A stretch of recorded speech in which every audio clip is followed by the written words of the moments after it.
नमस्कार. सखी सह्याद्रीच्या आजच्या भागात मी पूनम आपल्या सगळ्यांचं मनापासून स्वागत करते. मंडळी, वृक्षवल्ली आम्हा सोयरी वनचरी अनेक वर्षांपूर्वी, शेकडो वर्षांपूर्वी आपले संत सांगून गेले. पण ना आम्ही त्याचा अर्थ लक्षात घेतला, ना वृक्षांचं सामर्थ्य. आधुनिकीकरण, विकास या गोड नावाखाली वृक्षतोड करतच राहिलो. परिणामी जंगले नष्ट झाली आणि पर्यावरणाचं संतुलन ढळू लागलं. आपण आपल्या पुढल्या पिढीसाठी काय ठेवून जाणार आहोत? कारण पर्यावरण नसेल त्या दिवशी जीवन संपेल. म्हणूनच जुलैचा हा पहिला आठवडा सामाजिक वनीकरण महोत्सव म्हणून साजरा करण्यात येणार आहे. 1 जुलै रोजी एकच लक्ष 2 कोटी वृक्ष हा एक मोठा प्रकल्प राबवण्यात येणार आहे. आणि ही काळाची गरज ओळखून आज आपणही याच विषयावर चर्चा करणार आहोत. आजचा आपला विषय काय आहे ते पाहूया. आजचा आपला विषय आहे वृक्ष लागवड, संवर्धन, काळाची गरज, वन महोत्सव सप्ताहानिमित्त विशेष कार्यक्रम. आणि आज आपल्याबरोबर आहेत श्री प्रकाश जगताप. नमस्कार सर. नमस्कार. सखी सह्याद्री कार्यक्रमात तुमचं मनपूर्वक स्वागत. श्री प्रकाश जगताप हे गेली 24 वर्ष वनराई संस्थेत प्रकल्प संचालक म्हणून काम करत आहेत. त्यांनी अनेक गावांमध्ये पाणलोट क्षेत्र विकास, ग्रामीण विकास, स्वच्छता, आरोग्य, ग्राम विकासाचे प्रशिक्षण, लोकसहभागातून ग्रामविकासाची अनेक कामं केली आहेत. पर्यावरण वाहिनीच्या माध्यमातून गेली 15 वर्ष विद्यार्थ्यांना पर्यावरण जनजागृतीचे ते काम करत आहेत. आज आपण त्यांच्याकडूनही अनेक गोष्टी पर्यावरण संबंधी जाणून घेऊयात. कार्यक्रमात तुमचा सहभाग आमच्यासाठी तितकाच महत्त्वाचा आहे. आम्हाला प्रश्न विचारण्यासाठी दूरध्वनी क्रमांक असे आहेत 24908050, 24988050. मोबाईलवरून डायल करताना 022 हा एसटीडी कोड आहे. एक नम्र विनंती, प्रश्न विचारताना आपल्या दूरध्वनी संचाचा आवाज थोडा कमी ठेवावा, जेणेकरून तुमचे प्रश्न सलग आमच्यापर्यंत पोहोचतील. आजच्या आपल्या विषयाला सुरुवात करूया. आजचा आपल्या चर्चेचा विषय आहे वृक्ष लागवड, संवर्धन, काळाची गरज, वन महोत्सव सप्ताहानिमित्त विशेष कार्यक्रम. सर, खरं तर आज वृक्ष लागवड, संवर्धन, काळाची गरज आपण बोलतोय. वृक्ष लागवड किंवा झाडं लावा हा आपलं एक मूल्य आहे, संस्कार आहे. आपल्यावर ते रुजवण्यात आलेले होते, पण अशी काळाची गरज ठरली आहे. आज आपण जुलैचा पहिला आठवडा हा वन महोत्सव सप्ताह म्हणून साजरा करणार आहोत. काय आहे की या मानवी कृतीमुळे आपण एवढे केलंय की पर्यावरणाचे कोणते घटक नष्ट होत चालले आहेत किंवा नाहीसे होत आहेत? काय परिणाम होतोय, काय सांगाल? वाढत्या पर्यावरण दोषामुळे आपल्याकडे बऱ्याचशा गोष्टींना धक्का पोहोचत आहे. त्यामध्ये जलप्रदूषण आहे, वायू प्रदूषण आहे, ध्वनी प्रदूषणाच्या गोष्टी आहेत. काही जैविक म्हणजे जीवसृष्टीमधले काही कीटक आहेत तेही नामशेष होत चाललेले आहेत. आणि त्यामुळे हा धोका इतका मोठा धोका आहे, तो जर आत्ता ओळखला नाही तर मग ही मानवजात सुद्धा संपूर्ण नष्ट होईल असंच वाटतं. त्यामुळे हे ओळखून आपण काम करणं गरजेचं आहे. तेव्हा ह्या पर्यावरणाच्या असंतुलनपणाला कुठेतरी मानवच जबाबदार आहे असं आपण म्हटलं तर ते वावगं ठरणार नाही. खरं तर आता जुलैचा जो 1 जुलै आहे त्या दिवशी राज्यभर 2 कोटी वृक्ष लागवडीचा एक मोठा प्रकल्प राबवण्यात येणार आहे. तुम्ही काय सांगाल, हा जो निर्णय आहे त्याच्याबद्दल तुमचं काय मत आहे? महाराष्ट्र शासनाने हा अत्यंत चांगला निर्णय घेतलेला आहे, कौतुकास्पद असा आहे. आणि तो सुद्धा लोकसहभागामधून आपण हा राबवण्याचा जो काम करत आहोत तर तो अत्यंत स्तुत्य असा उपक्रम आहे. खरं तर हा उपक्रम लोकांनीच हाती घ्यायला पाहिजे होतं, पण आता सरकार त्यामध्ये सहभागी झालेलं आहे आणि सरकार स्वतःहून लोकांना यामध्ये सहभागी करून विविध संस्था असतील, शाळा असतील, गायरानं असतील, या सगळ्याच ठिकाणी वृक्ष लागवड करण्याचा हा एक प्रयत्न जो करतो आहोत तो प्रयत्न यशस्वी व्हावा यासाठी सगळ्यांचे हातभार लागणं फार गरजेचं आहे. केवळ सरकारची जबाबदारी असं म्हणून चालणार नाही. ते एक सुजाण नागरिक म्हणून आपल्या सर्वांची सुद्धा ती जबाबदारी आहे आणि प्रत्येकाने या मोहिमेमध्ये सहभागी होणं हे फार गरजेचं आहे. त्यामुळे सर्वांना आव्हान हेच आहे की सगळ्यांनी या मोहिमेमध्ये सहभागी व्हायला पाहिजे आणि हा कार्यक्रम यशस्वी केला पाहिजे. जरी हा 3 वर्षाचा कार्यक्रम असला तरी पहिल्या वर्षी आपण 2 कोटी वृक्ष लागवड करणार आहोत. पुढे दुसऱ्या तिसऱ्या वर्षी आणखी वृक्ष लागवड करणार आहोत. माननीय वनमंत्र्यांचं म्हणणं असं आहे की महाराष्ट्रामध्ये जवळजवळ मग परवाच्याच त्यांच्या आळंदीच्या भाषणामध्ये त्यांनी सांगितलेले 400 कोटी वृक्ष लागवड करणं महाराष्ट्राला गरजेचं आहे, तेव्हा कुठं पर्यावरणाचं संतुलन आपण राखलं जाईल. म्हणून वारकऱ्यांना सुद्धा त्यांनी या वृक्ष लागवडीचं महत्व पटवून दिलेलं आहे. आळंदीच्या देहूच्या तुकाराम महाराजांच्या पालखी प्रस्थानाच्या वेळेसच मुनगंटीवार साहेब म्हटले की 400 कोटी वृक्ष लागवड करणं गरजेचं आहे. तेव्हा आता 2 कोटीने आपण सुरुवात करत आहोत, आणखी हळूहळू आपल्याला जायचंय. 400 कोटीचा टप्पा आपल्याला गाठायचा. खरं जसं तुम्ही आता सांगितलं की 400 कोटी वृक्ष लागवड केली तर आपलं कुठेतरी पर्यावरणाचं संतुलन राखलं जाणार आहे. मग ह्या पर्यावरणाचं संतुलन राखण्यासाठी ह्या वनीकरणाची अत्यंत गरज आहे, काय सांगाल? वनीकरणाची गरज आहेच, त्यामध्ये शंकाच येत नाही. कारण शेवटी असं आहे की आपण जर पाहिलं तर आता ग्लोबल वॉर्मिंगच्या नावाखाली आपण पाहतो की फार मोठ्या प्रमाणात संकटांना आपल्याला सामोरं जावं लागतं. बरोबर. पावसाचं सुद्धा प्रमाण कमी जास्त होत चाललंय किंवा पाऊस लहरी होत चाललेला आहे. हे सगळं ग्लोबल वॉर्मिंगचे परिणाम आहेत. त्यामुळे वनीकरण जितकं जास्त करेल, म्हणजे खरं म्हणजे जो भूभाग आहे त्या भूभागाच्या 33%, मग राज्य असू द्यात, देश असू द्यात, जिल्हा असू द्यात, तालुका असू द्यात किंवा गाव असू द्यात, त्याचं जे भौगोलिक क्षेत्र आहे त्या क्षेत्राच्या 33% क्षेत्र हे वनाच्छादित असणं गरजेचं आहे. ते जर ठेवलं नाही तर तुमचं पर्यावरणाचं असंतुलन हे राहणारच आहे. म्हणून पर्यावरणाच्या दृष्टिकोनातून वृक्ष लागवड हा सगळ्यात महत्वाचा भाग आहे. बाकीचे सगळे भाग आहेतच, पण त्यामध्ये वृक्ष लागवड करणं हे सगळ्यात महत्वाचं आहे आणि त्याला प्राधान्य देणं गरजेचं आहे. त्यामुळे जर ते आपण केलं नाही तर कुठे पुढच्या पिढीला आपण काय देणार आहोत? आज आमच्या म्हणजे आपण नेहमीच म्हणतो की आमच्या आजी आजोबांनी झाडं लावली त्याची फळं आता आम्ही खातोय, पण आपण लावलेल्या झाडांची फळं मिळणार आहेत की नाही आपल्या पुढच्या पिढीला? म्हणूनच तुमच्याकडून हे सगळं जाणून घ्यायचं. एक फोन घेऊया. मंजुळा आपल्याशी बोलतायत डोंबिवलीवरून. नमस्कार, बोला. हॅलो. हा, बोला. नमस्कार. मला नेमकं असं विचारायचं होतं, वृक्ष तोड झाली कारण लोकसंख्या खूपच वाढली आणि त्या कारणाने आपल्याला घरं वगैरे बांधावे लागले, हे सगळं आहेच. पण हा खरं स्तुत्य उपक्रम आहे की लाखांनी झाडं लावली जाणार आहे. मला विचारायचं होतं नेमकं कुठल्या भागात ही लागवड केली जाणार आहे? कारण रोड वायडनिंग म्हणा, खूप बरीचशी जागा गेलेली आहे, तर त्यामुळे जरा सविस्तर आम्हाला कुठल्या भागात लावलं जाईल ह्याच्याविषयी कळलं तर बरं होईल. कारण पेवर ब्लॉक्सनी पण बरीच जागा आपले रोड आणि हे ते घराच्या बाजूला असंही आहे, तर नेमकं कुठल्या बाजूला होणार आहे ह्याच्याविषयी सांगाल का? धन्यवाद मंजुळाजी. वृक्ष लागवड जी आता ह्या उपक्रमाच्या अंतर्गत करणार आहोत तिथं शासनाने ठरवले रोड साईडच्या आहेत, म्हणजे गावांमध्ये असतील, शहरांमध्ये असतील, तिथं मोकळ्या जागा ज्या आहेत, गायराने जी आहेत किंवा वन खात्यांच्या जागा आहेत किंवा महसूल खात्याची जी वनांसाठीची जागा आहे त्यामध्ये ही वृक्ष लागवड केली जाणार आहे. त्या वृक्ष लागवड वैयक्तिक सोसायटीमध्ये शासन आता करणार नाहीये, तेव्हा हे सगळं शासकीय जागांवर करणार आहे. म्हणजे शाळांच्या जागा असतील, महाविद्यालयांच्या जागा असतील, काही संस्थांच्या जागा असतील, ह्या सगळ्यांच्या इथं वृक्ष लागवड होते आणि तसं उद्दिष्ट शासनाने ठरवलेले, त्यानुसार त्याचे खड्डे वगैरे सगळे तयार झाले. आता फक्त रोपं नेऊन लावायचे एवढंच काम बाकी, आणि ते उद्या 1 जुलैला संपन्न होणार आहे. आपला एक पुढचा फोन घेऊया. गोरखनाथ टिकेकर आपल्याशी बोलतायत सोलापूरवरून. नमस्कार. हॅलो. नमस्कार मॅडम. नमस्कार, बोला. मी गोरखनाथ टिकेकर करमाळ्यातून बोलत आहे. मॅडम, तरी माझा असा प्रश्न आहे की जंगलमध्ये जे वृक्षतोड होत आहे, तर वृक्षतोड कमी करण्यासाठी काय उपाययोजना आहे, म्हणजे काय भूमिका आहे? आणि माझा असा दुसरा प्रश्न आहे, जे चंदन झाडाचे ते तस्करी प्रमाण होते, तर त्यासाठी सरकारची भूमिका काय आहे? आणि हॅलो. आणि माझा तिसरा असा प्रश्न आहे की आता या प्रदूषण आणि वृक्षतोड कमी झाल्यामुळे पावसाचं प्रमाण कमी होत आहे, तर यावर प्रकाश टाकावा. ओके, धन्यवाद. बरं, धन्यवाद गोरखनाथजी. त्यांचे जे 3 प्रश्न होते की वृक्षतोड कमी करण्यासाठी काय करण्यात येईल, हे वृक्षतोड का होते ह्याच्या पाठीमागची आधी कारणं पाहिली पाहिजे.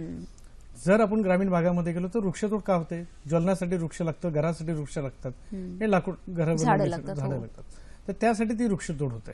काही वेळेस व्यापारासाठी करतात, ती गोष्ट वेगळी, पण त्यामध्ये जर ज्वलनासाठी करत असतील तर त्यांना त्याला पर्याय दिले पाहिजेत. मग ते पर्याय उपलब्ध आहेत.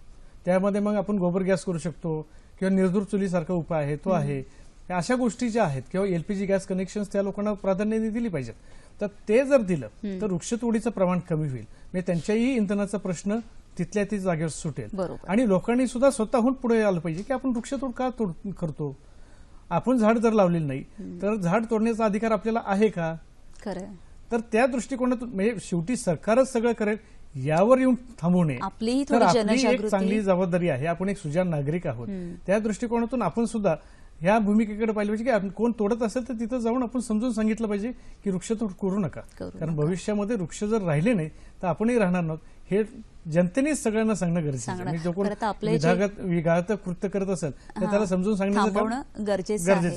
आपले जे सण आणि उत्सव आपण साजरे करतो, तसंच होळीचा उत्सव आपण जो साजरा करतो त्यावेळी मोठ्या प्रमाणात वृक्षतोड होते. खरं तर तेव्हाही आपण एक असं म्हणजे प्रतिकात्मक होळी करून त्यांची बचत करू शकतो, नाही का? काय सांगता? त्यामध्ये पण तसं आहे की प्रत्येकाच्या दारामध्ये होळी करण्याच्या ऐवजी एखाद्या सोसायटीमध्ये किंवा 2 सोसायटी छोटीशी एक प्रतिकात्मक आणि ती सुद्धा लाकडाची न करता जे काही तुमच्याकडे शेण असेल, काडेकचरा असेल किंवा जे काही पालापाचोळा असेल त्याची होळी करावी. कारण होळीचा सण साजरा करावा याबद्दल दुमत नाही, पण त्यामध्ये दुष्कृत्य किंवा दुष्कर्माचे जे काही आहेत त्याला तिलांजली द्यायची. त्यामुळे ते काय आहे तर त्या दृष्टीने आपण आपलं कचऱ्याचं जे काय आहे किंवा पालापाचोळा आहे त्याची होळी करावी आणि ते सण साजरा करावा. सण साजरा करण्याबद्दल कोणाच्याही मनामध्ये वाद असायचं किंवा शंका असायचं काही कारण नाही, पण त्यासाठी वृक्षतोड करू नये. आणि वाटलंच तर मग एखादी जळलेली फांदी असेल किंवा वाळलेली फांदी असेल ती काढून आणून त्यामध्ये टाकावी.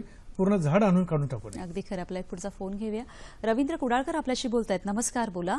नमस्कार सर, मला असं विचारायचं आहे, पर्यावरण साक्षरता आणि सामाजिक वनीकरण या कल्पनांमध्ये त्याचे इम्प्लिमेंटेशन करताना आधुनिक तंत्रज्ञानाचा उपयोग कसा करून घेता येईल की ज्यायोगे एक परिपूर्ण पर्यावरण साक्षरता आणि सामाजिक वनीकरण आपण करू शकतो. धन्यवाद. धन्यवाद रवींद्रजी, तुमच्या प्रश्नाचं उत्तर नक्की दिलं जाईल. आपल्याला एक फोन आलेला आहे, आधी तो फोन घेऊया. चित्रलेखा मक्तेदार आपल्याशी बोलतात तेलंगणावरून. नमस्कार. नमस्ते दोघांनी, माझा नमस्कार. नमस्कार, बोला. आपण वृक्ष लागवडीविषयी नेहमी बोलतो आणि म्हणजे तसं आपण जेव्हा प्रोग्राम घेतो वृक्ष लागवडीचा तेव्हा फक्त फोटो पुरतं आपण झाडं वगैरे लावतो आणि शहरीकरणाकडे आपला कल असल्यामुळे ग्रामीण विकास होतच नाही आणि वृक्ष जंगलतोड खूप होते. त्याच्याबद्दल थोडं सांगा. आणि मला मुख्य प्रश्न विचारायचा आहे की औषधी जे वनस्पती असतात मोठे असं छोटे असं वृक्ष, छोटे झुडपं वगैरे, ते घराजवळ वगैरे किंवा परत बागेत कसे लावता येतील त्याच्याविषयी थोडी विस्ताराने माहिती द्यावी. आणि प्रत्येक माणसाने एकतरी वृक्ष लावा अशी आपण सगळ्यांनी प्रतिज्ञा करावी, एवढंच मला सांगायचं. धन्यवाद चित्रलेखाजी. पण औषधीविषयी धन्यवाद. त्यांचा मुद्दा आपल्यापर्यंत पोहोचलेला आहे की एक औषधी वनस्पती घराजवळ लावाव्यात आणि प्रत्येकाने एकतरी वृक्ष लावावं. खरं तर जसं मगाशी तुम्ही सांगितलं की हे सरकारचं नाही, ते लोकांचंच काम आहे आणि हे आपल्यालाच एक समजलं पाहिजे. तुम्ही काय सांगाल? नाही, बरोबर, ताईंचा मुद्दा बरोबर आहे. प्रत्येकाने एक झाड लावलंच पाहिजे. एक झाड नाही तर 2-3 लावली तरी काही हरकत नाही. जिथं मोकळी जागा असेल तिथं जाऊन त्यांनी स्वतःहून लावायला पाहिजे. त्याला प्रेरणा उद्याच्या ह्या कार्यक्रमातून घेतली तरी हरकत नाही. कारण शेवटी श्वासोश्वास देत असताना म्हणजे घेत असताना झाड असं म्हणत नाही की बाबा प्रकाश जगतापांनी लावलंय म्हणून प्रकाश जगतापांनाच मी ऑक्सिजन देईल, तर ते कुणीही लावावं. ऑक्सिजन झाड हे सगळ्यांना सारखं देतं. निसर्ग कधीही भेदभाव करत नाही. करतो तो माणूस भेदभाव करतो. त्यामुळे निसर्ग अन्याय करणार नाही. निसर्गाला जे द्यायचंय तो भरभरून देत असतो. हे खरं हीच निसर्गाची साक्षरता आपण त्यांच्याकडून खूप शिकत असतो. नाही हो, कारण निसर्ग आपल्याला शिकवत असतो पण आपल्याला समजत नाही आणि त्यामुळे अजाणतेपणाने आपण त्याच्यावर अन्याय करत राहिलोय. पण निसर्गाची ताकद ही फार मोठी आहे. आज तो आपल्याला सगळ्यांना चांगला सांभाळतोय. निसर्गाशी मैत्री करणं हे फार महत्वाचं आहे. त्याच्याशी जर शत्रुत्व जर केलं तर तो त्याची ताकद दाखवून देतो. मग कुठेतरी सुनामी होते, कुठेतरी मग मोठ्या प्रमाणात भूकंप होतात आणि मग तो सगळं उद्ध्वस्त करतो. पण निसर्गाशी मैत्री करून राहणं हे केव्हाही मानव जातीला अत्यंत हितवाहक आहे. त्या दृष्टीने तसं विचार करून प्रत्येकाने झाडं ही लावलीच पाहिजेत. तर दुसरा त्यांचा जो मुद्दा होता की औषधी वनस्पती, तर आपल्याकडे पूर्वी आजीबाईचा बटवा जो होता त्या आजीबाईच्या बटव्यामध्ये सगळे घरगुती औषधं असायची. ती काही ती कुठे बाजारात जाऊन आणत नव्हती. तर आपल्या परिसरामध्ये जे असायचं त्यातूनच ती घ्यायची आणि ते घरामध्ये वापर करत होते. तसं आपल्याकडे आपण अडुळसा लावू शकतो, ओवा लावू शकतो, गवती चहा आहे, लवंग आहे. ह्या सगळ्या गोष्टी जिथं आपल्याकडे मोकळी जागा आहे तिथं जर लावलेत, कारण ही रोपं खाजगी नर्सऱ्यांमध्ये किंवा सामाजिक वनीकरणाच्या नर्सरीमध्ये सुद्धा मिळतात. भेडा आहे, बेल आहे, हे सगळी मिळत असतात. तेव्हा आपण व्यवस्थित त्याचं एक जागा तयार करावी खड्डे घ्यावेत आणि त्यामध्ये लावावेत आणि त्याचं संरक्षण आणि संवर्धन हे स्वतः त्या कुटुंबाने केलं तर त्या कुटुंबाला घरच्या घरी औषधी वनस्पतीचा लाभ घेता येईल. एवढंच नाही तर त्यांना मसाल्याच्या पदार्थांचं म्हणजे मसाल्याची जर रोपं लावली किंवा मसाल्याचे वृक्ष लावले तिथे तर त्याचाही घरगुती त्यांना वापरही करता येईल आणि त्यांना एक आदर्श देता येईल की बाबा माझ्या परसामध्ये एवढं आहे, मी समृद्ध कशाने आहे तर ह्यानी समृद्ध आहे. मी माझं घर मोठं आहे म्हणून समृद्ध नाही, समोर ठेवू शकतात. तर माझं घर मोठं आहे म्हणून मी समृद्ध नाही, तर हे सगळी संपत्ती माझ्याकडे म्हणून मी मोठा आहे. खूप छान असा मुद्दा तुम्ही मांडला. आपला एक पुढचा फोन घेऊया. भारत वावळ आपल्याशी बोलताय डोंबिवलीवरून. नमस्कार. दोघांनाही प्रश्न असा आहे मॅडम की झाडे लावल्यानंतर किंवा तिचे संवर्धन किंवा जगवणे अतिशय महत्वाचे असताना देखील काही असे असताना देखील झाडासाठी पाण्याची टंचाई आपण केव्हाही भासू शकते. उन्हाळ्यामध्ये त्याचा भरपूर त्रास होतो. तर अशा प्रकारचे कोणत्या प्रकारची झाडे आहेत तर ती कमी पाण्यावर जगू शकतात. आणि दुसरा अतिशय महत्वाचा प्रश्न असा आहे की झाडे लावल्यानंतर ती जगवण्यासाठी आपण कशा प्रकारे काळजी घ्यावी की झाडे जगू शकतील. धन्यवाद. धन्यवाद भारतजी. जसं त्यांचा जो प्रश्न होता की अशी कधी कधी त्या पाण्याची जी मोठी समस्या आपल्यापुढे निर्माण झाली त्याची कुठली अशी झाडं आहेत की जी कमी पाण्यामध्ये आपण लावू शकतो. पहा की झाडं ही सगळ्याच प्रदेशामध्ये एकसारखी येत नाहीत. कोकणामध्ये जर आपण गेलो तर तिथे साग जास्त आहे, त्यांना भेंडीची झाडं जास्त आहेत. आपण जर पश्चिम महाराष्ट्रामध्ये आलो तर तिथं तुम्हाला वेगळी लिंब आहे, चंदन दिसेल, हे असे दिसतात, करंज दिसेल ओढ्याच्या कडेला वगैरे. मराठवाड्यामध्ये गेलो तर प्रामुख्याने तुम्हाला लिंब फार मोठ्या प्रमाणात दिसेल कारण त्याचं पाण्याची टंचाई आहे. विदर्भामध्ये सुद्धा तुम्हाला साग मोठ्या प्रमाणात दिसेल, त्यानंतर तिथं भेडा दिसेल, अर्जुन दिसेल, खेर दिसेल त्यांच्या जंगलामध्ये. बरोबर. तर हे जे आहे ते निसर्गाने त्याचं बरोबर बॅलन्स साधलेला आहे की कुठली रोपं कुठं ठेवायची.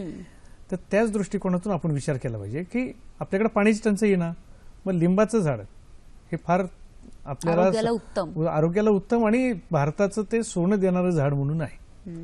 त्यामध्ये अनेक औषधी गुण आहेत, ते अत्यंत कणखर आहे आणि ते टिकाऊ आहे. म्हणजे कितीही कठीण परिस्थिती आली तर ते मरत नाही. तेव्हा ते झाड सगळीकडे असणं फार गरजेचं आहे. त्याचबरोबर करंज जो आहे, करंज सुद्धा सदाबहारित आहे, तर तो सुद्धा मरत नाहीये, तेही लावलं पाहिजे. आणि त्यांना अगदी रोजच्या रोज पाणी देण्याची गरज नाही. आणि पाण्याची जिथं टंचाई आहे तिथं त्याला उपायही करता येतात. रोजच पाणी देण्याची गरज नाहीये. तुम्ही त्याला आच्छादन केलं, मल्चिंग आपण जो म्हणतो की जिथं आहे त्याच्या आळ्याला जर आच्छादन केलं आणि पाणी दिलं तर थेट सूर्यप्रकाश तिथं पोचणार नाही. म्हणजे पाण्याचं जे बाष्पीभवन होऊन पाणी निघून जातं ते जाणार नाही. किंवा त्याला तुम्हाला आणखी आता ज्या रिकाम्या प्लास्टिकच्या बाटल्या आहेत त्याच्या माध्यमातून थोडं ड्रिपचं केलं, फार मोठं तंत्रज्ञान आणायची गरज नाहीये. जे आपल्याकडे आहेत तेच वापरून जर आपण त्यामध्ये त्याचं संरक्षण केलं आणि त्या 2 लिटरच्या बाटलीमध्ये पाणी ठेवलं, 4-5 दिवस त्याला आरामशीर पाणी मिळणार आहे. छोटं रोप असतं, मल्चिंग केलं, बाष्पीभवन होणार नाही, तेव्हा झाडं टिकून राहतील. आणि हे संवर्धन करण्याची प्रत्येकाने स्वतः खबरदारी घेतली तर वृक्ष लागवड ही मोठ्या प्रमाणात होऊ शकते. आपला एक पुढचा फोन घेऊया. अमित साळी आपल्याशी बोलतात ठाण्यावरून. नमस्कार. नमस्कार अमितजी, बोला. हा, मी अमित साळी बोलतोय टिटवाळ्यावरून, ठाणे जिल्ह्यामधून. सर्वात पहिले तुम्हाला शुभेच्छा की तुम्ही हा उपक्रम करताय. तर लवकरच 2 कोटी तुम्ही झाडं लावा आणि मी अशी आशा करतो की 400 कोटी सुद्धा झाडं लवकरच लावली जातील. तर प्रश्न माझा असा आहे की ही जी वृक्षतोड होते बेकायदेशीर, तर त्यासाठी किती दंड आहे आणि ज्यावेळेस जशी वृक्षतोड होते तर त्यावेळेस तुम्ही त्यांच्याकडून दुसरीकडे झाडं तुम्ही लावून घेतात का, हे मला माहिती हवी यासाठी. बरं. आपल्याबरोबर फोनिंगद्वारे सामाजिक वनीकरण विभाग अहमदनगरचे उपसंचालक श्री चंद्रकांत तांबे सर फोनद्वारे आपल्याशी संपर्क साधणार आहेत. हॅलो. नमस्कार. नमस्ते. नमस्कार सर. नमस्ते, चंद्रकांत तांबे बोलतोय, हा सर. नगर. जी, बोला मॅडम. आज तुम्ही फोनद्वारे आज आमच्याशी संपर्क साधला, त्याबद्दल तुमचे खूप खूप धन्यवाद. सर, खरं तर आजचा जो आमचा विषय आहे की वृक्ष लागवड, काळाची गरज, तर वृक्षांची संख्या जी कमी होत चालली आहे त्याचा आपल्या पर्यावरणावर किंवा आपल्यावर कसा आणि किती परिणाम होतोय? बघा, आता जे उन्हाळ्यामध्ये किती तापमान झालं होतं प्रत्येक शहराचं, 45च्या आसपास गेलं होतं बऱ्याच शहरांमध्ये. आणि वैश्विक उष्णतेमध्ये वाढ होत आहे, ज्याला आपण ग्लोबल वॉर्मिंग म्हणतो. त्याच्यानंतर बघा, पावसाळ्यात सुद्धा उन्हाळ्यात सारखं ऊन पडतं, पाऊस वेळेवर पडत नाही. हिवाळ्यात सुद्धा कधी कधी पाऊस होतो किंवा मार्चमध्ये ज्यावेळेला शेती पिकांची कापणी होते त्यावेळेला पाऊस होतो, मोठं नुकसान होतं. त्याला आपण क्लायमेटिक चेंजेस म्हणतो. असे जे काही समस्या निर्माण झालेल्या आहेत, दुष्काळ आपल्याला वारंवार पडतोय, पर्यावरणाच्या समस्या निर्माण झालेल्या आहेत, हे सर्व जे आहे की जे वृक्षांची संख्या कमी होते, वनांची संख्या कमी होत आहे, याच्यामुळे हे सर्व होत आहे. या सगळ्या समस्यांना आपल्याला तोंड द्यावं लागत आहे. सर, उद्या 1 जुलै रोजी 1 लक्ष आणि 2 कोटी वृक्ष हा प्रकल्प राज्यभर राबवला जाणार आहे. या एवढ्या मोठ्या निर्णयाबद्दल तुम्ही काय सांगाल? हो, आमच्या वन विभागाचे मंत्री महोदय माननीय नामदार सुधीर मुनगंटीवार साहेब यांनी हा संकल्प केला. त्याच्यासाठी शासन निर्णय 31 मार्च 2016 सुद्धा काढलेला आहे. आणि याच्यामध्ये सर्वात महत्वाचं म्हणजे ज्या ठिकाणी रोपण घेण्यात येणार आहे त्या रोपणाचे अक्षांश रेखांश, त्या गावाचं नाव आणि ते रोपण कोण करणार आहे याची माहिती आपल्याला वन विभागाच्या संकेतस्थळावर नोंदवावी लागणार आहे. आपण 1 जुलै 2016 रोजी कृषी दिनाचं औचित्य साधून राज्यामध्ये एकाच दिवशी 2 कोटी झाडं लावणार आहोत. त्याच्यापैकी 1.5 कोटी झाडं हे वन विभाग, सामाजिक वनीकरण विभाग, वन विकास महामंडळ लावणार आहेत.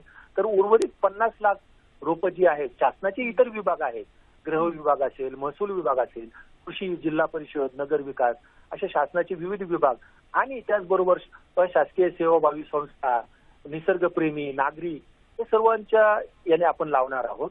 आणि आम्हाला सांगायला अतिशय आनंद वाटतो की लोकांनी इतका प्रचंड प्रतिसाद दिलाय. शासनाचं उद्दिष्ट 2 कोटीच आहे, पण वन विभागाच्या संकेतस्थळावर 2.5 कोटी रोपे लावण्याची नोंद झालेली आहे. म्हणजे हे शासनाचं काम तर सर्व नाहीच आहे, पण हे जनतेचं काम आहे, ही जन चळवळ झालेली आहे आणि हे ईश्वराचं काम म्हणून सर्वांनी याच्यामध्ये सक्रियरित्या सहभागी व्हायला पाहिजे. रोपं लावण्याबरोबरच ती रोपं कशी जिवंत राहतील याकडे आपण सर्व खबरदारी घ्यायला पाहिजे. रोपांभोवती काटेरी कुंपण असेल, बांबूच्या काठीचं कुंपण असेल, ट्री गार्ड असेल, हे लावून आपण रोपांचं आपल्या कुटुंबातील सदस्याप्रमाणे संगोपन करायला पाहिजे. वा सर, आता सगळं जाता जाता आपल्या ह्या सगळ्या प्रेक्षकांना काय संदेश द्याल? हो, ह्या ज्या आपण काय हे स्पर्धेचं युग आहे, आपण धावपळ करत असतो, आपण निसर्गापासून आणि स्वतःपासून दूर जात आहोत. शासनाने ह्या वृक्षारोपणाच्या मोहिमेद्वारे एक व्यासपीठ, एक संधी, सुवर्ण संधी निर्माण करून दिलेली आहे नागरिकांना निसर्गाकडे पुन्हा जाण्याची आणि स्वतःमध्ये पुन्हा डोकावण्याची.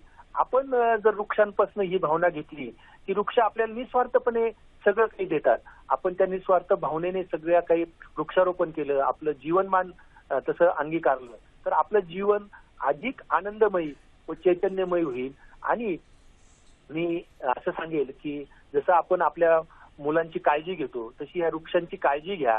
आणि जसं आपल्या मुलांचा आपण वाढदिवस साजरा करत असतो तसं ह्या वर्षी लावलेले जे रोप आहेत त्यांचा पुढच्या वर्षी आपण वाढदिवस साजरा करावा, असं मी सर्व नागरिकांना आम्ही विनंती करेल, आवाहन करेल. धन्यवाद. धन्यवाद चंद्रकांत सर, तुम्ही आमच्याशी संपर्क साधला आणि एवढी छान माहिती आम्हाला दिली. खरंच खूप छान मुद्दा त्यांनी एक समोर मांडला की आपल्या घरातल्या जशी मुलं असतात त्यांची काळजी घेतो तशी त्या आपल्या झाडांची काळजी घ्या. आणि एक खूप छान असं स्वागतार्ह आहे की जसे त्यांचे वाढदिवस साजरे करतो. कारण काय होतं की झाडं एकदा लावली की आपण त्यांना सोडून देतो, पण पुढच्या वर्षी त्यांचेही वाढदिवस साजरे करा, म्हणजे आपल्याला एक आपलं लक्षही राहतं की ती कशी बरोबर वाढतायत की नाही. काय सांगाल सर? खूप छान त्यांनी मार्गदर्शन केलं. तांबे साहेबांनी चांगलंच माहिती दिलेली. आणि त्यामध्ये असं आहे की जोपर्यंत हे माझं वाटत नाही खरंय तोपर्यंत त्याचं संगोपन होणार नाही, म्हणून ही भावना रुजवण्याचं काम ह्या उपक्रमातून होणार आहे. जसं मगाशी तुम्हीही सांगितलं की पर्यावरणाकडून आपण खूप काही शिकलो. पर्यावरण भेदभाव करत नाही, आपण तरी का भेदभाव करायचा? मानवी स्वभाव आहे. मानवी स्वभाव आणि निसर्गामध्ये हाच फरक आहे. निसर्गाला भेदभाव करण्याचं कोणी शिकवलेलं नाही, मानवाला ते मानवी स्वभावामुळे त्याच्या अंगात आलेलं आहे.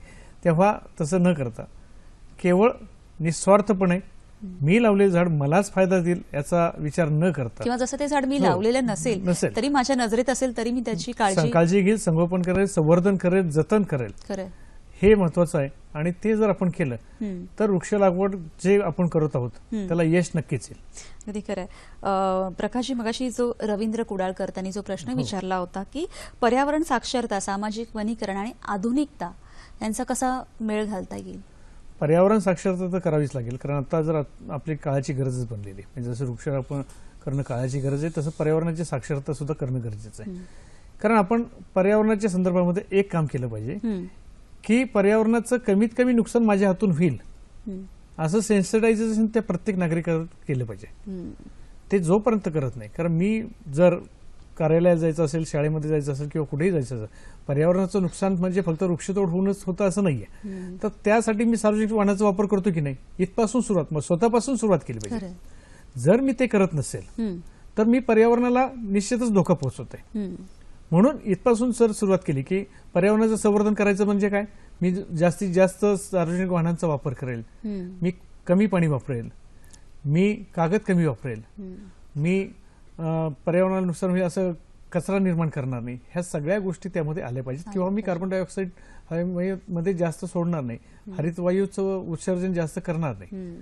ह्या गोष्टी सगळ्या गोष्टी एकमेकांना लिंक आहेत. जसं त्याने आधुनिक साक्षरता सांगितली, त्यामध्ये असंच आहे की आता युग आहे ते अत्यंत आधुनिक युग आहे, डिजिटलायझेशनचं युग आहे. त्यामुळे मी कमी कागद वापरेल, मला जे काय करायचं काम मी माझं ते कॉम्प्युटरवर करेल, लॅपटॉपवर करेल आणि मी तिथं स्टोअर करून ठेवेल आणि त्यासाठी कागद वापरणार. कारण वृक्षतोड करतो आणि जे कागद बनवतो त्यावरच आपण लिहितो की झाडं वाचवा. कारण कागद निर्मितीसाठी जास्तीत जास्त वृक्षतोड होत असते, तेव्हा ती कमी केली तर त्यातून पर्यावरण संवर्धन होणार आहे.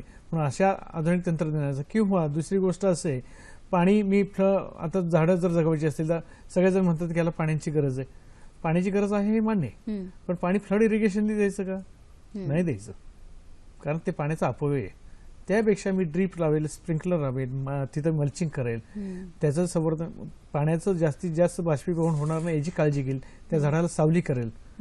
असं जे आहे सगळं तंत्रज्ञान ते जर आत्मसात केलं आणि झाडांचं संवर्धन केलं तर झाडं निश्चितच वाढतील, चांगली जातील. आपल्याला एक फोन आलेला आहे, तो ती पण फोन घेऊया. श्री सुनील भिलवडे आपल्याशी बोलतायत सांगलीवरून. नमस्कार. नमस्कार, बोला. हा मॅडम, जसं MIDC साठी भाडेपट्ट्यावर जागा मिळते तशी आपल्याला ह्याच्यासाठी जागा मिळते का, वृक्ष लागवडीसाठी? आपल्याकडे लाखो तरुण असे बेरोजगार आहेत, त्यांना ते उद्योग होईल. बरं, धन्यवाद सुनीलजी. त्यांचा जो प्रश्न आहे, जसं म्हणजे वृक्ष लागवडीसाठी अशी काही भाडेतत्वावर जागा उपलब्ध होते का? नाही, भाडेतत्वावरच्या पेक्षाही त्यामध्ये एक ट्राय पार्टी अग्रीमेंट करून आपण जागा घेऊ शकतो. वन खात्याच्या तशा जागा आहेत आणि त्यांचे उपक्रम सुद्धा मोठ्या प्रमाणात तसे राबवले जातात. त्यामध्ये ह्यांनी काम करायचं, वृक्ष लागवड करायची, वन खात्याची जागा वन खात्याचीच राहील. बरं, म्हणजे जेणेकरून बेरोजगार जे काही तरुण आहेत किंवा त्यामध्ये वृक्ष लागवडीसाठी पैसे आहेत, खड्डे खोदण्यासाठी पैसे आहेत वगैरे, त्यांना सगळा रोजगार तिथे मिळेल. त्यामुळे त्याचं त्या पद्धतीने त्यांनी जर केलं, संबंधित वन खात्याच्या अधिकाऱ्यांशी जाऊन भेटलात आणि त्यांना विनंती केलीत तर ते नाही म्हणणार नाहीत, कारण वृक्ष लागवड करायची याला कुणाचाही विरोध असायचं कारण नाही. आणि खास करून वन खात्याचा तर त्याला मुळीच विरोध नसणार. वन खात्याशी त्यांनी संपर्क साधावा आणि त्यातून माहिती घेऊ शकतात. खरं प्रकाशजी, खरं तर देशी झाडांमधून हे जैवविविधतेचं रक्षण होतं का आणि कशा पद्धतीने? देशी झाडांमधून जैवविविधतेचं रक्षण होतं हे खरंय. शेवटी असं आहे की आपला देश जो आहे हा एका संस्कृतीशी जोडला गेलेला आहे आणि आपली संस्कृती ही पूर्ण त्या धार्मिक ह्याच्यावर आधारित झालेली. किंवा पूर्वी आपण पाहिलं असेल की आपल्या प्रत्येक गावाच्या बाहेर हे देवराई असायच्या, तिथं कोणी जाऊ नये, वृक्ष तोडू नये, तिथं जनावरं घेऊन जाऊ नये, चारा तिथला आहे तो काढून आणू नये. ती भीती कशाची होती? ती त्या संस्कृतीची होती, धर्माची भीती नव्हती. की वृक्ष संवर्धन व्हावं हा त्या पाठीमागचा मोठा हेतू होता. आणि वृक्ष संवर्धन का व्हावं तर प्रत्येक माणसाला दिवसाला 12 ते 15 किलो ऑक्सिजन लागतो. हे पूर्वीचे लोक जाणत होते. अर्थात ते किलोमध्ये नसतील जाणत, पण त्यांना माहिती होतं की आपल्याला जगायचंय, तर ऑक्सिजनची फार गरज आहे. म्हणून ते देवरायांचा सांभाळ करत होते. आणि त्या देवरायांमध्ये सुद्धा झाडं कुठली होती? उंबर होता, पळस होता, पिंपळ होता, वड होता, चिंच आहे, त्यानंतर लिंब आहे, भावा आहे, की जेणेकरून तिथली जैवविविधता ही सधन राहील, संपन्न राहील. पशु पक्षी येतील, कीटक येतील, कारण ही त्यांची वस्तीस्थान आहेत, ती मानवाची वस्तीस्थानं नाही आहेत. मानवाची वस्तीस्थानं हे ते गावठाणामध्ये असतात. त्यामुळे त्या दृष्टिकोनातून त्याने जैवविविधतेमधून हे पर्यावरणाचं संवर्धन होत होतं. तिथून तुम्हाला गावाची गरज असलेला लाकूड फटाही मिळत होता. तिथून तुम्हाला चाराही मिळत होता. ह्या सगळ्या गोष्टी तिथं होत्या. मातीची धूप त्यामुळे कमी होत होती. पाण्याचं भूगर्भातली पाण्याची पातळी वाढण्यासाठी त्या देवरांचा उपयोग होत होता. तेव्हा अशा प्रकारे देवराया ह्या आपलं जैवविविधता आणि देवराया हे अत्यंत पर्यावरणाला पूरक असं काम होतं. तेव्हा त्यातून नक्कीच देशी झाडांमधून संवर्धन होतच होतं. म्हणजे आपण आणि आता आपण पाहत आहोत की अनेक वेळा होते की चिमणी गायब झालेली आहे, फुलपाखरं गायब झालेली आहेत. तर हे कशाचं द्योतक आहे? हे आपण जर संगोपन केलंच नाही तर पुढच्या पिढीला आपण काय दाखवणार? फक्त चित्र दाखवणार का? आणि ते सुद्धा डिजिटल चित्र दाखवणार का की बाबा हे पहा, हे असं फुलपाखरं असं असतं. तसं करून चालणार नाही. त्याला प्रत्यक्ष त्याला दाखवलं पाहिजे. त्याची जीवनक्रम जो आहे, फुलपाखराचा जीवनक्रम काय आहे, ते किती दिवसाचं त्याचं आयुष्य आहे, ते कशावर जगतं, ते परागीभवन करतं की नाही, ह्या सगळ्या गोष्टी आपल्याला त्यांना समजून सांगता आल्या पाहिजेत. पुढच्या पिढीसाठी हा ठेवला पाहिजे. आणि त्याच्यासाठी ही वृक्ष लागवड किंवा ह्या निसर्ग संपन्न असला गरजेचा आहे. अगदी खरं आहे. पुढचा आपला फोन घेऊया. दिनेश भोईर आपल्याशी बोलतात ठाण्यावरून. नमस्कार दिनेश, बोला. जे आपण जे वृक्षारोपणसाठी झाडं देता ना. हॅलो. हा बोला, तुमचा प्रश्न सलग विचारा. आपण इंदालीन झाडं देता का फळ झाडं देता? परत विचारा तुमचा प्रश्न. आपण जे वृक्षारोपणसाठी झाडं देता ती इंदालीन देता का फळ झाडं देता? बरं, धन्यवाद. वन विभागातून वृक्षारोपणासाठी काही झाडं जर देतात तर ती काही फळ झाडं वगैरे अशी देतात का? आता जी वन विभागातून जी झाडं दिली जाणार आहेत ती सगळी जंगली झाडं आहेत. बरं. फळ झाडं ही तुम्हाला शेतामध्ये लावण्यासाठी असतात. फळ झाडं पण त्यामध्ये सीताफळ देणार आहेत, ते रामफळ आहे, बेल आहे, हे देतील. पण फळ झाडं नाही. शक्यतो तुम्हाला चिंच आहे, भावा आहे, गुलमोहर आहे, पळस आहे, वड आहे, पिंपळ आहे, अशा स्वरूपाची झाडं वन खात्याने आता उपलब्ध केलीत. कारण त्यांच्या ठिकठिकाणी ज्या रोपवाटिका आहेत त्या रोपवाटिकेमध्ये जे काही झाडांची उपलब्धता आहे त्यानुसार ती झाडं देतात. आता ह्यांनी जर आधीच तिथं नोंदणी केली असती, मागणी केली असती आणि तसं झालं असतं त्यांना ती मिळाली असते. पण त्यांना फळझाडं जर लावायची असतील तर कृषी खात्याच्या फळबाग योजनेच्या अंतर्गत ते झाडं लावू शकतात. अच्छा, म्हणजे त्या योजनेअंतर्गत ते लावू शकतात. त्यासाठी काही सामाजिक वनीकरण किंवा वन खात्याकडे जायची गरज नाही. कृषी खाते त्यासाठी सक्षम आहे आणि शेतकऱ्यांना किंवा नागरिकांना ती झाडं मिळतात तिथे. बरं, फक्त तिथे जाऊन संपर्क साधावा. तालुक्याच्या ठिकाणी जाऊन तालुका कृषी अधिकाऱ्यांशी संपर्क साधावा. ते त्यांना उपलब्ध करून देऊ शकतात. अगदी खरं आहे. खरं तर प्रकाशजी, वृक्ष लागवड अधिक होण्यासाठी लोकांमध्ये जनजागृती किती महत्वाची आहे की जेणेकरून त्यांचा सहभाग मिळेल? हा लोकांचाच उपक्रम असला पाहिजे वृक्ष लागवड. त्यामुळे त्यांच्यामध्ये मोठ्या प्रमाणात जनजागृती असावीच असंच सगळ्यांचं मत आहे. हे केवळ प्रकाश जगतापांचं मत आहे असं म्हणून चालणार नाही, तर ते सगळ्यांचं मत आहे. कारण शेवटी एक पहा की ज्यावेळेस आपण उन्हाळ्यात रस्त्याने चालत असतो त्यावेळेस आपण असं विचार करतो, अरे इथं झाडं असतील तर बरं झालं असतं, सावलीमधून तरी जाता आलं असतं. पण त्यावेळेस आपण असा विचार करत नाही की आपण जून जुलैमध्ये झाडं लावली तर ती पुढे मोठी होणार आहेत, मग आपल्याला ते वृक्ष छाया मिळणार आहे आणि मग आपल्यालाच आल्हाददायकपणे जाता येईल. हा जो प्रकार आहे हा समजून घेण्यासाठी लोकांमध्ये आता जनजागृती करणं गरजेचं आहे. आणि एवढ्या मोठ्या प्रमाणामध्ये जनजागृती करावी लागेल की आता लोकांना समजायला लागलेलं आहे की झाडं नाहीत, पाण्याची पातळी 400 फुटापर्यंत, कारण आता पूर्ण आपलं ऋतुचक्रच बदलत चाललेलं आहे. पाण्याची पातळी सुद्धा 400-500, काही लोक 1200 फुटापर्यंत गेलेत तरी सुद्धा पाणी मिळत नाहीये. तर हे काय आहे सगळं? तर त्यासाठी वृक्ष लागवड करावी. वाढत्या आत्महत्या पण आहेत. तर त्या दृष्टिकोनातून आता झाडं लावण्यासाठी जनजागृती तशी थोडे सेन्सिटाईज लोक झालेले आहेत. आणखी थोडं पुश करण्याची गरज आहे. आणि म्हणूनच माननीय वनमंत्र्यांनी हा जो उपक्रम घेतलाय तो त्याचाच एक भाग आहे की महाराष्ट्र हा दगडांचा खडकांचा देश न राहता महाराष्ट्र हा झाडांचा देश होईल, महाराष्ट्र हा वनसंपदेचा देश होईल, यासाठी हा उपक्रम आहे. अगदी खरं. आपला पुढचा एक फोन घेऊया. परेश भोईर आपल्याशी बोलतात ठाण्यावरून. नमस्कार. हॅलो मॅडम, आवाज येतो माझा? नमस्कार, बोला. मॅडम, माझा असा प्रश्न आहे का? हॅलो, प्रश्न सलग विचारा. हा मॅडम, आपण जी 2 तारखेला जी झाडं लावणार आहोत ती जर वृक्षारोपण केल्यानंतर ती मुलातच झाडं जगवली जाणार का नाही जाणार? जर आपण ती झाडं जगवलीच नाहीत तर हवामानावर पण परिणाम होतो ना. काही वृक्षारोपण केल्यानंतर त्यांना पाणी मुलातच मिळत नाही आपल्याकडे.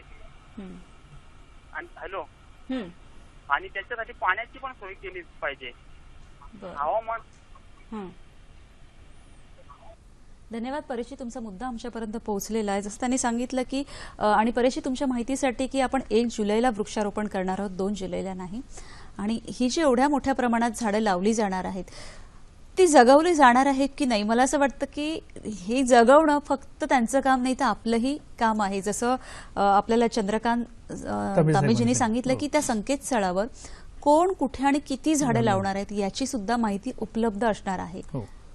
परेशजींना एकच सांगायचं की झाडं कोण लावणार आहे, ही जनतेची चळवळ आहे. खरं झाडं कोण वनाधिकारी लावणार नाही, वनपाल लावणार नाही किंवा तिथला गार्ड लावणार नाही. तर आता ही जनता त्यामध्ये उतरलेली, म्हणजे संरक्षण आणि संवर्धनाची जबाबदारी आपोआपच जनतेची आली. त्यामुळे आणि पाणी, आता त्यांचा दुसराही प्रश्न होता की ह्याला पाणी द्यायला पाहिजे. पाणी आता एक लक्षात घ्या की आपण ज्या वेळेस जेवण करताना हात धुणार आहोत किंवा जेवण झाल्यानंतर हात धुणार आहोत, ह्याचा उपयोग आपण तिथं करा.